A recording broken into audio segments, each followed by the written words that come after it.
Hey Dragon Slayers, it's been a couple hours since my last meal. Blood sugar's at 162. So my last meal was a few pieces of fried chicken, some dinner rolls. That's definitely what got my blood sugar high. Yeah, I think that was it. Just some fried chicken and dinner rolls. It was very good, but I'm gonna, keep fasting. I'll probably fast a little longer than normal tomorrow and go back to my normal high protein, low energy diet for at least the next 5 days. I tend to go hard during the week and then softer on the weekends. That's the cadence that I find works best for me. So today's video is all about the metabolic effects of carbs and glycogen storage. Just a reminder that what you eat has the greatest effect on your body composition.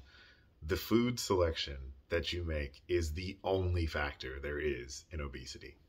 So as discussed previously, glycemic carbs, non-fiber digestible carbs that break down to monosaccharides like glucose, exert a powerful leverage on your entire metabolism. Next, we explore the powerful nature of dietary glucose. Your body requires a continuous supply of glucose. You have cells in your body, such as red blood cells, that have no mitochondria at all. And without mitochondria, these cells cannot burn fat for energy. So these cells rely on glucose.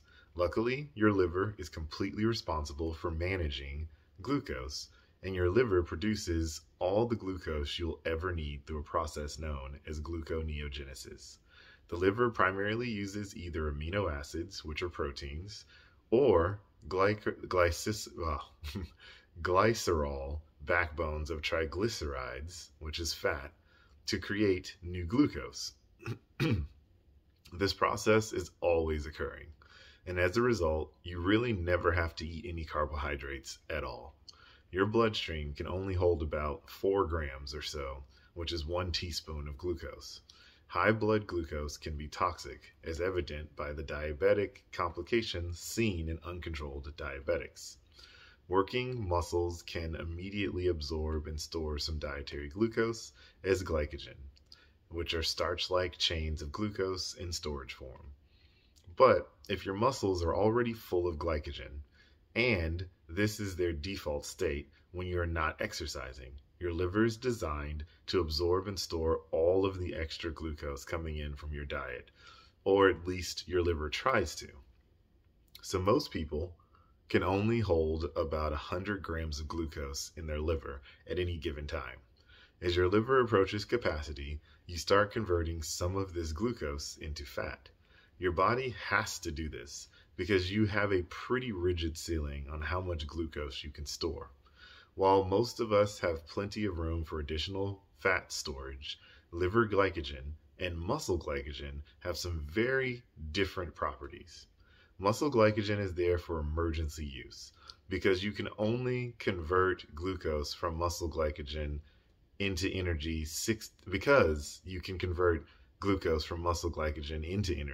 6 times faster compared to fat.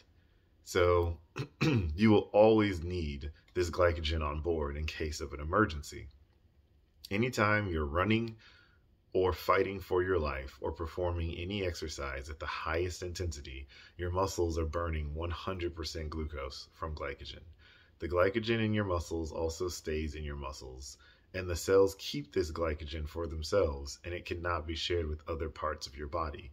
So really, the entire point of muscle glycogen is to stay full, and your body will do whatever it has to do in order to keep your muscles supplied with glycogen. This is a basic safety system for your body. Liver glycogen is different. The job of the liver is to buffer any potential toxic glucose loadout of the bloodstream in order to keep your blood glucose in a narrow, tightly controlled range. When you eat dietary glucose, your liver sucks this glucose out of your bloodstream and stores it as glycogen.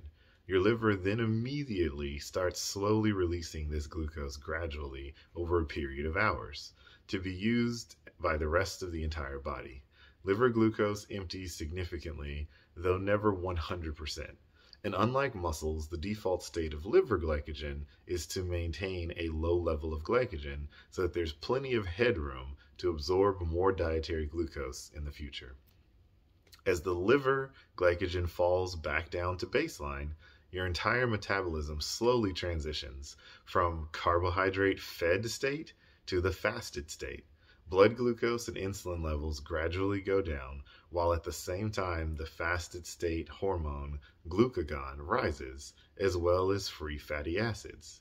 The liver glycogen dwindles and your body relies more and more on fat to run its metabolism.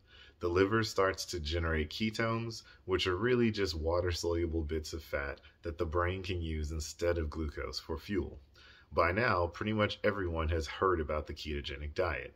Ketosis is really just the metabolic state that results when hepatic glycogen is low and your body is running on fat instead of glucose for fuel. This really is as simple as not eating carbs for 12 to 24 hours, depending upon how packed your glycogen of your liver and muscles were before you stopped eating glucose. You can speed up ketosis with high-intensity exercise, which burns glucose from both muscles and liver quite rapidly. Contrary to the belief of the many butter-chugging keto dieters out there, you do not have to eat fat at all to be in ketosis. Ketosis is a naturally occurring state in anyone who is simply not eating enough dietary glucose to fill their liver glycogen. Falling liver glycogen is the transition from the fed state to the fasted state, and ketosis is simply a state of low liver glycogen. Gosh, I know that was a lot, much longer than my normal videos, but it's important for me to give you a whole picture of what's going on. So that's what I've got for you guys today. Don't forget to like and subscribe, and remember that together you and I will slay the dreaded diabetes dragon.